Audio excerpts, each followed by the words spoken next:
যখন থেকে সরকার এসে তখন থেকেই তো নানা রকম ষড়যন্ত্র। সেই 2001 সালের নির্বাচন, দেশের সম্পদ বিক্রি করার বুঝলেখা দিয়ে যারা ক্ষমতা আসলো, দেশকে আবার ধ্বংসের পথে নিয়ে গেল।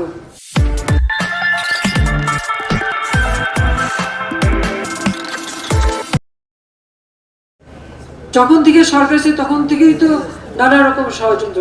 সেই 2001 সালের নির্বাচন, দেশের সম্পদ বিক্রি করার বুঝলেখা দিয়ে যারা ক্ষমতা আসলো, দেশকে আবার ধ্বংসের পথে নিয়ে গেল।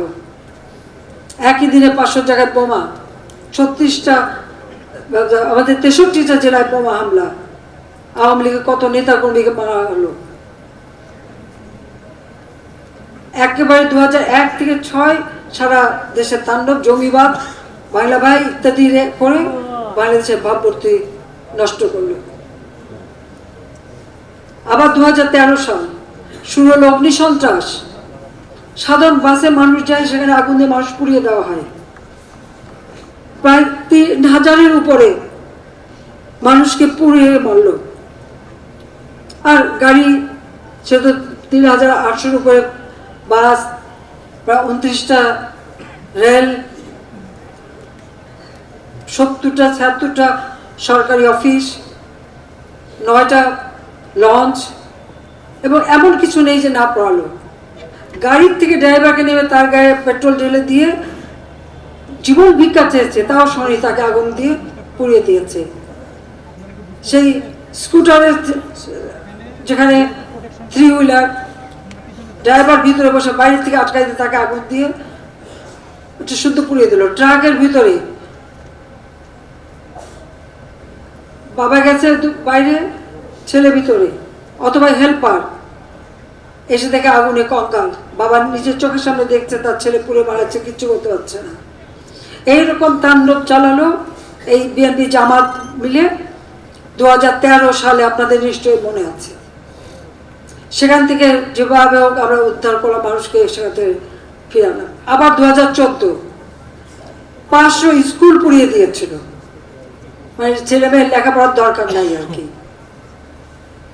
কোর্টে হামলা করলো, জজের উপরে বোমা হামলা, আইনজীবীর উপরে বোমা হামলা, আইনজীবী পর্যন্ত মারা গেল।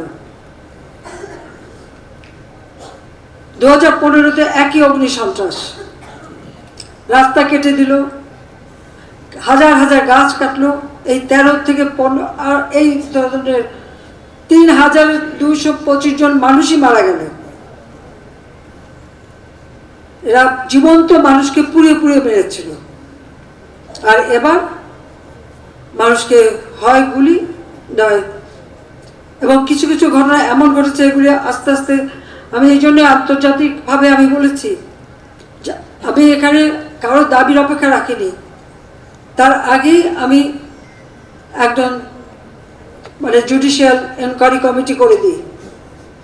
এখন ঘটনা যখন আরো, তখন মাত্র 6 জন মারা গিয়েছিল, এখন যখন আরো বেশি ঘটনা ঘটেছে, আমরা এখন 3 সদস্য বিশিষ্ট এই জুডিশিয়াল কমিটি গঠন করে তাদের কর্মপরিধি আরো দিয়ে, আমি চাই প্রত্যেকটা জিনিসের তদন্ত হোক, কারা এর পিছনে কি ভাবে কি ঘটনা ঘটেছে।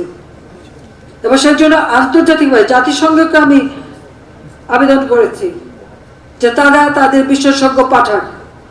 অন্য কোনো দেশ যদি চায় তারা বিশেষজ্ঞ পাঠাক, কারণ আমি চাই এই ঘটনাগুলির সুষ্ঠু তদন্ত, সে যেই দায়ী থাক তার বিরুদ্ধে ব্যবস্থা নিতে হবে, তার বিরুদ্ধে ব্যবস্থা নিতে হবে আমাদের। কারণ আমরা গড়বো আর কেউ সেখানে ভেঙে সব তাবা করে দেবে, আর আমার দেশের মানুষকে কষ্ট দেবে, দেশের মানুষ ভুক্তভোগী হবে, দেশের মানুষের ভাগ্য নিয়ে খেলা। এটাই তো আমি দেখি সব থেকে তাদের বড় জিনিস।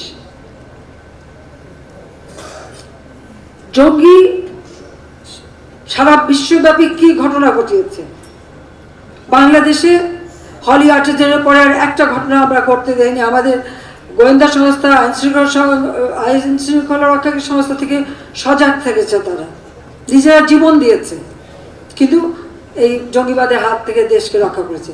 কিন্তু আজকে এই কোটা আন্দোলনের ছত্র ছায়ায় এরা এসে যেভাবে একটা মানে জঙ্গি সে ভয়াল দাঁত দেখালো, আপনারা একটু মনে স্মরণ করে দেখবেন যখন এরা বসতে মিটিং করছে, আমি বললাম ঠিক আছে ছেলেমেয়েরা বসতে বসুক, আমরা তো রোদে পড়ে বৃষ্টি দেবে যে মিছিল মিটিং করে করে পোড় খেয়ে খেয়ে না এই পর্যন্ত এসেছি, অন্তত আমি সরকার আসার পরে এদের তো সেই ধরনের কষ্ট কাউকে করতে হয় নাই, তো তারা যদি একটু রোদ্রে পড়ে একটু স্লোগান দেয় বসে তা বসলো, এটাতে তোমরা কিচ্ছু বলবো না। পুলিশ কত সহনশীলতা দেখিয়েছে, তারা মিছিল করে যেখানে যেতে সেখানেই তারা তাদের নিয়ে গেছে, খালি বলছে একটু তাদের নিরাপত্তা দাও তোমরা।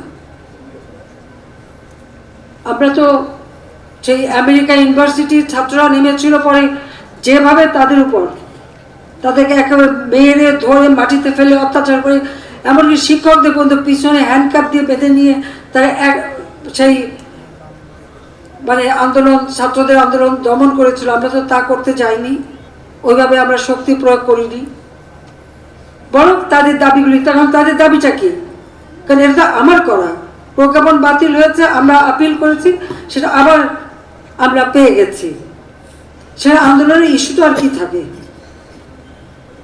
তারপর এই যে ঘটনাগুলি ঘটলো আজকে দেশবাসীর কাছে, এরা তো মিথ্যা প্রভাব চালিয়ে যাচ্ছে। আমি ক্ষমতার থেকে মানুষের জীবন নেব সেটা তো কখনো হতে পারে না, কারণ আমি তো সবকিছু হারিয়েছি, আর আমার নিজের জীবনটাও তো আমি জানি। এরাই তো বারবার আমাকে হত্যার চেষ্টা করেছে, বারবার হত্যার চেষ্টা করেছে। এখন রাখে আল্লাহ মারে কে? আল্লাহ বারবার আমাকে বাঁচিয়েছে। আমি সবসময় বলছি যে নিশ্চয়ই আল্লাহ কোনো কাজ আমাকে দিয়েছে, সেই কাজটুকু সম্পন্ন না হলে আল্লাহই আমাকে রক্ষা করবে। আবার সেই সাহস দিয়ে তো আমি কাজ করে গেছি। ওই রকম গ্রেনেড হামলা বা ওইরকম বিশাল বোমা, সরাসরি গুলি, এটা দেখার পরে কতজন নামতে পারে? আমি তো কখনো ভয়ও পাইনি, পরোয়া করিনি যে আমাকে এই দেশের মানুষের জন্য কাজ করতে হবে, মানুষের জীবন মান উন্নত করতে হবে, এবং আমি দাবি করতে পারি সেটা করেছি। এমনকি যেটা আমি লক্ষ্য স্থির করেছিলাম 2021 সালের মধ্যে বাংলাদেশকে একটা জায়গায় নিয়ে আসবো, আমরা বাংলাদেশকে উন্নয়নশীল দেশের মর্যাদা এনে দিয়েছি। আজকে সারা বিশ্বব্যাপী বাংলাদেশের যে ভাবমূর্তিটা, এই মিথ্যা অপপ্রচার চালিয়ে চালিয়ে আর এই সমস্ত জঙ্গিবাদী ঘটনা ঘটিয়ে আজকে সেই মান সম্মান সব নষ্ট করে দিচ্ছে। এটার বিচার আমি জনগণের কাছেই দিচ্ছি, জনগণই দিচ্ছি। এমনভাবে পোড়ানো, সেই গাজায় যেভাবে হাসপাতালে বোমা হামলা করে ধ্বংস করা, যেভাবে শিশু হত্যা করা, মানুষ হত্যা, ঠিক সেই একই ঘটনা জন্য এখানে ঘটনা হচ্ছে। এটাই হচ্ছে সব থেকে দুর্ভাগ্যের। আজকে আমি জানি জাতির পিতা আজকে আমাদের মাঝে নেই, কিন্তু তার আদর্শ নিয়েই দেশটাকে গড়ে তুলেছিলাম, কিন্তু সেগুলো আজকে ধ্বংসস্তূপে পরিণত করে এমনকি মানুষের জীবন কেড়ে নিয়েছে। এদের বিচার একদিন হবে। এই জন্য আমি আন্তর্জাতিকভাবেই চাই যেটাকে তদন্ত হোক এবং সুষ্ঠু বিচার হোক, কারণ বারবার আমাদের উপরেই তো হামলা হয়, আমাদেরই তো লাশ পড়ে।